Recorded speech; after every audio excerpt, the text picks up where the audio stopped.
Okay, so hello everyone, welcome back to my YouTube channel. So in today's session we are going to learn something regarding designing of a singly reinforced beam as per IS 456 2000. Okay, so the given data for designing a singly reinforced beam is written down as FCK is equals to, that is grade of concrete, is equal to 20 Newton per mm square.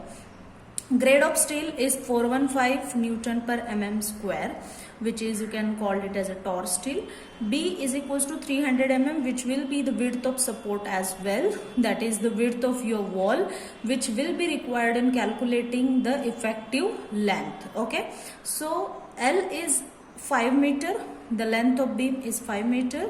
Live load is 10 kilonewton per meter. So that's how this is the given data. Next step regarding calculation of this singly reinforced beam will be depth calculation. So the very first step should be depth calculation.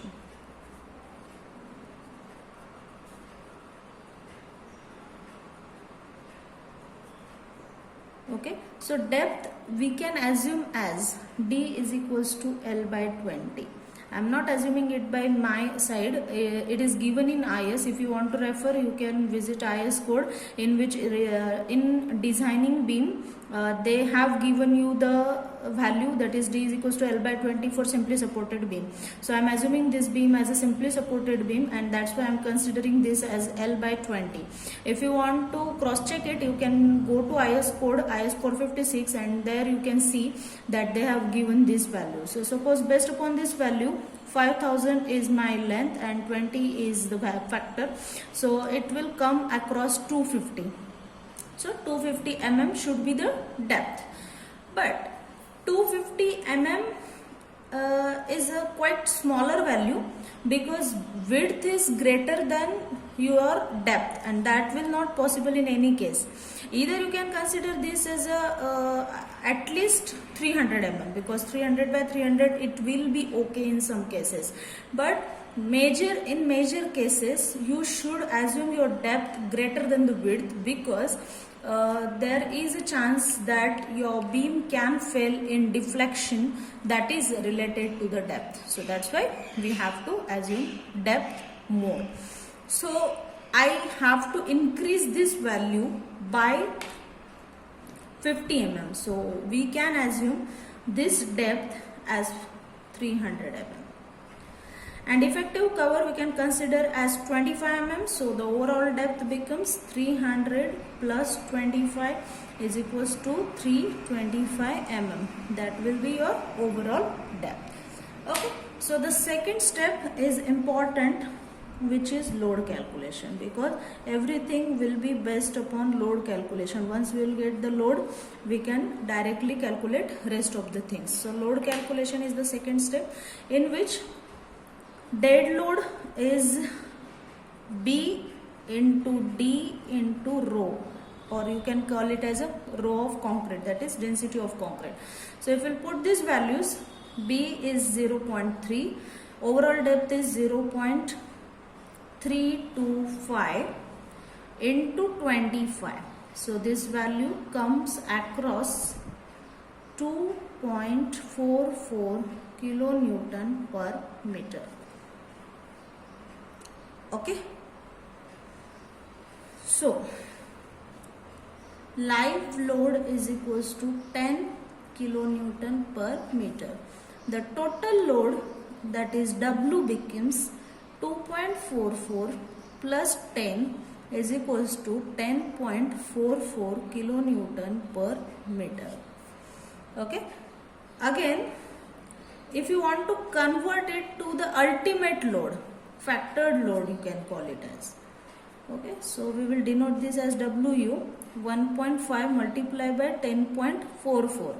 So this value come across 18.66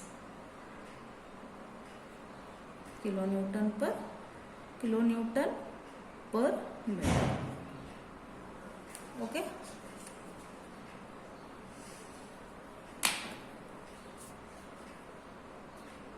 So now the third important step will be effective length.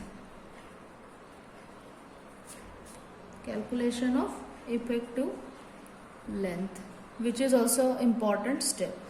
Now if you remember or if you know, so the value of effective length will be based upon two things, that is L effective is equals to L plus B by 2 plus B by 2, which is width of support by 2 plus width of support by 2. So this value will be 5 plus 0.3 by 2 plus 0.3 by 2. Approximately it will comes to 5.3 meter. Okay, so second way is to calculate the effective length is L effective is equals to L plus effective depth directly. So it will also come 5 plus 0.3, that is 5.3. Actually, IS has recommended us that you should consider the value which is minimum of about 2. So actually these two values are similar to each other, so that's why you will consider both in the same manner. So either you consider above or below, so that is 5.3. So I am considering my L effective as 5.3 meter. So this will be required to put in the formula of bending moment. Okay, so next formula is related to the bending moment. So now we can calculate bending moment. So as we have considered this as a simply supported beam, so the bending moment formula becomes bending moment is equals to WU, that is ultimate load, L effective, okay, square divided by 8. Okay, that will be the formula. So your WU is 18.66, okay, multiply by 5.3 square divided by 8. Approximately this value comes out to be 65.51 kilonewton meter up to this bending moment. Okay, so you can cross check this. Now the depth, or you can say if you want to cross check whether the assumed depth, whatever the depth you have assumed, that is right or wrong. So according to IS you can cross check it, because IS has given you one formula. So the formula is likewise, suppose I will written down the step as what we should give it a name. So you can limiting bending moment, you can give it a name as limiting bending moment. Okay, so in this way you can proceed. So suppose I am writing down this as 0.138 FCK BD square. So this is what is the formula. This constant will get changed according to the grade of steel. Now my grade of steel is FY 415, that is Tor steel. That's why I have written this formula 0.138. If it is your mild steel, this constant value will get changed. If it is your HYSD bar, this value will get changed. So according to the type of steel, it will get changed, because it depends upon that grade of steel. So MU limiting, so it by this formula, if we'll put this value as 65.51, which is a calculated bending moment, so you might get value of this D, because rest of the factors are also known to us. Okay, so if I'll written down this formula as in this way, MU divided by 0.138 into 20, that is FCK, into 300, that is your width. So you know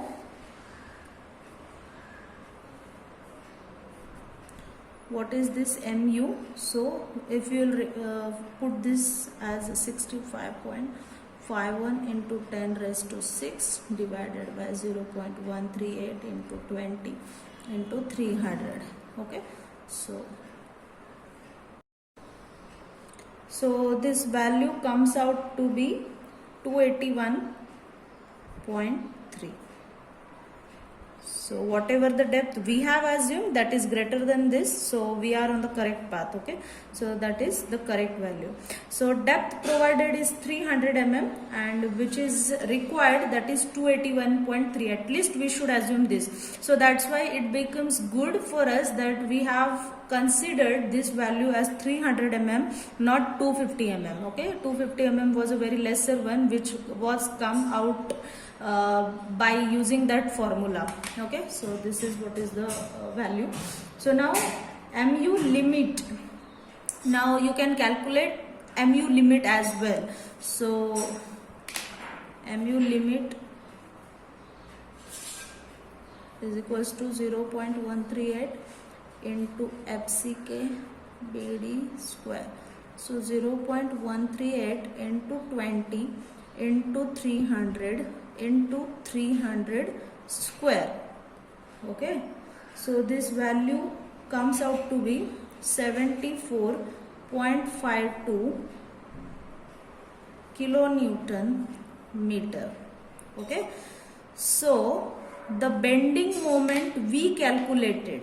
Okay, so the bending moment calculated is less than the bending moment limiting, or which is given by the IS. So hence we are on the safer side. So in bending moment we are already safe.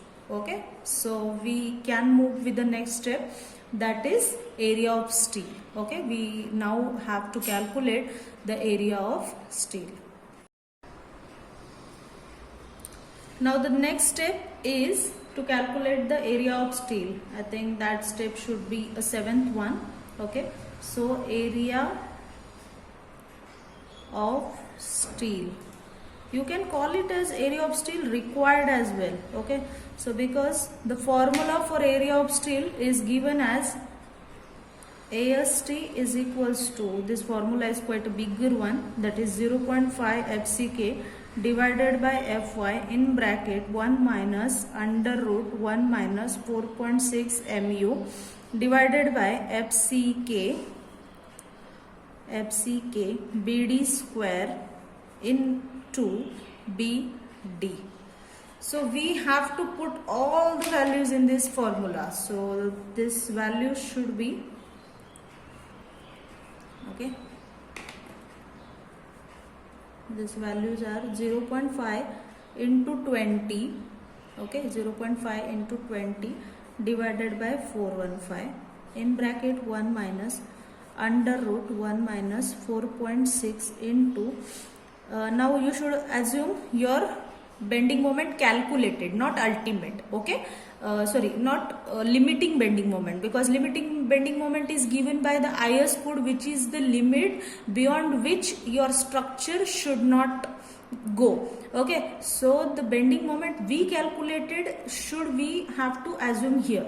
So that is, I think, 65.51. Okay, so that value will be 65.5 into 10 raised to 6 divided by 20 into 300 into 300 square, bracket close, multiply by 300 into 300. Okay, so this value comes out to be, okay, so this value comes out to be 734.4 mm square. Okay, so this is your area of steel required, not provided. Provided will be a different one. How we are going to provide the area? So for that purpose you should know area of 1 bar. Okay, so area of 1 bar you have to assume which diameter of bar you are going to assume here. So if you are assuming, or I am assuming it here as 20 mm diameter bar. Okay, so the area of 20 mm diameter bar will be approximately 314.16. Okay, 314.16. So based upon this you can calculate number of bars. So number of bars is equal to AST divided by area of 1 bar. Okay, so that is how this come across. 734.4 divided by 314.16 is equals to 2.34. So here we can write the final statement as provide, because we cannot provide 2.35 bars, so provide 3 bars of 20 mm diameter, okay, on tension side. Okay, so the next step would be, if you want to calculate minimum area of steel and maximum area of steel. So minimum AST, formula given by IS is as 0.85 BD divided by FY, which is 0.85 into 300 divided by 415. So this comes out to be 184.3 mm square. Okay, so maximum AST, okay, so the maximum AST is equals to 0.04 BD. So this is 0.04 into 300 into 300. BD is here as gross, so we have to assume it as 325. Okay, so 325, so it will come across 3900 mm square.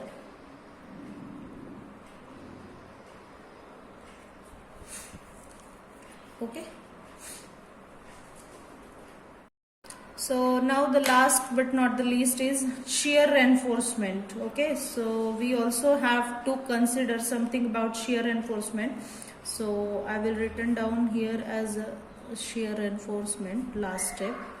So if your tau C is nothing but the nominal shear stress, and tau C is a permissible shear stress which is given as per the IS.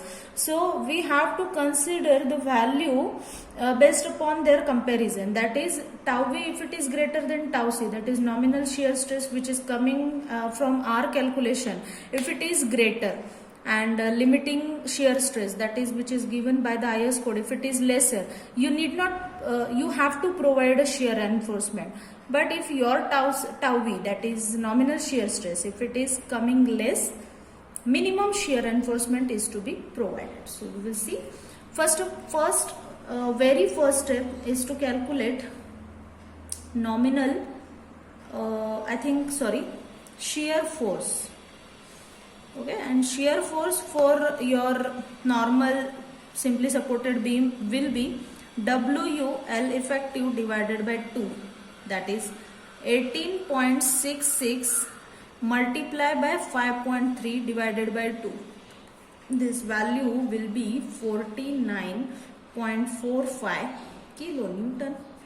Okay, so now nominal shear stress. You also can denote it as in the simple manner, tau V is equals to VU upon BD. So VU is 49.45 into 10 raised to 3 divided by B 300 into 300. Here you have to assume effective depth. So this value comes out to be 0.55 Newton per mm square. Okay, so this is what is the final outcome. Now the second or important step is to calculate tau C. It depends upon percentage of steel, that is PT, and the formula for percentage of steel will be AST upon BD into 100.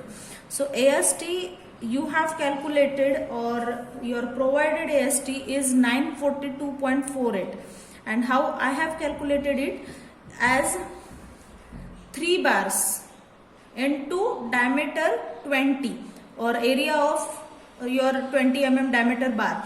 So multiply 3 by this particular area of 1 bar. So you will get the value approximately related to this, that is 942.48 divided by 300 into 300 multiply by 100. Okay. So this percentage of steel comes out to be 1.047 percentage.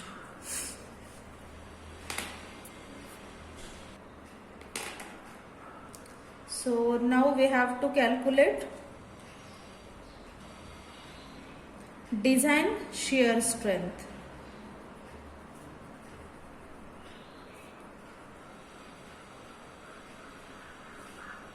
Okay, so it is given in table 19 of IS code.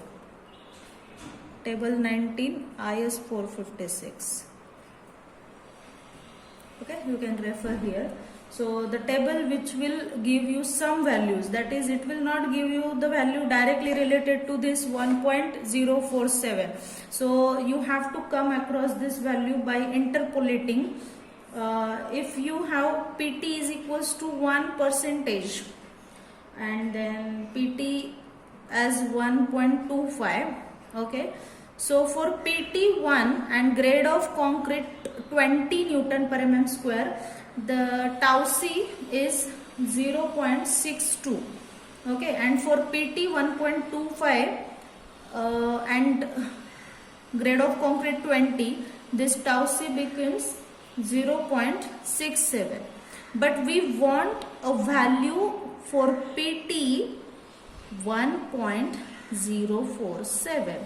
For this, what tau C will come, that is the, you can say, case which we have to calculate. So if you remember or if you want to know what will be the formula for calculating this, is very simple. Tau C at 1.047, as you can written down this as in this way. And if I will written this formula, 0.62 plus 0.67 minus 0.62 divided by 1.25 minus 1, that is 1.25 minus 1, okay, into, now what you have to calculate, that is 1.047, which is greater than 1, and minus 1. So by using this formula, you will get the value of tau C at this particular moment or instance, that is 1.047, which will be 0.63, which is very near to 1. Because if the PT is 1 and for that tau C is 0.62, then PT at 1.047, the tau C is 0.63, and which is very, very correct. Okay, but from this one value we come to one conclusion, that is your tau B value was 0.55 and your tau C value, which is given by IS, is 0.63, which means your tau B is less than tau C, and hence no shear reinforcement by design will be required. You only need to calculate the minimum shear reinforcement which is given by your IS. Okay.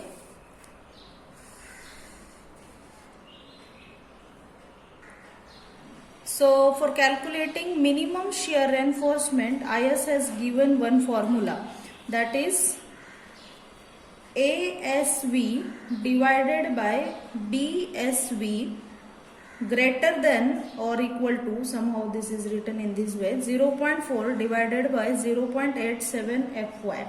Okay, so by this formula, if you know ASV is nothing but area of stirrup, which is you are assuming. Okay, so area of stirrup. So if I will assume this as, if I am assuming two-legged stirrups, diameter of that stirrup is 8 mm, that is two-legged 8 mm stirrups. Okay, so you can calculate this as D, you know, ASV is, you know, 0.4, 0.87, these are the constant. Fy is also known to you. Only the remaining thing is SV, that is the spacing of those stirrups, because stirrups diameter is 8 mm, two-legged 8 mm stirrup we are going to provide. So at what spacing you are going to provide it? So that is the very important steps which we have to calculate from this particular formula. So if I'll written down this formula as SV is equals to ASV into 0.87 Fy divided by 0.4 B. Okay, so ASV is nothing but 100.53, 0.87 into 415 divided by 0.4 into 300. So this value should come out as 302.47 mm. So this is what is your final outcome. Okay, so this is the very simplest process of designing any kind of simply supported beam, or you can say the singly reinforced beam. This was the design of singly reinforced beam. Okay, so in next video we will definitely take more helpful sessions based upon these designs. Okay, so I hope this video was helpful for you. Again, I will take many more sessions based upon related to the civil engineering and designing, okay, point of view. So thank you guys, and if you like my video, please like, share and subscribe. Thank you.